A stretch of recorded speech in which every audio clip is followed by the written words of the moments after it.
Đây kiếm cho Bảo nãy giờ bây giờ mới thấy anh đứng ở trên kia, giờ đi lên trên coi thử anh làm gì trên kia.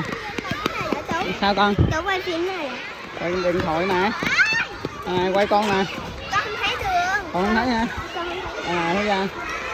Thấy không? Chú mở chỗ chụp hình đúng không? Đúng rồi. Con cũng chạy nè, con mở chỗ má. Đúng rồi.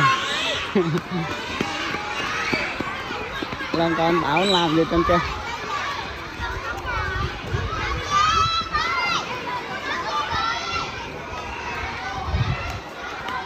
Đập đâu? Đập đỡ đâu?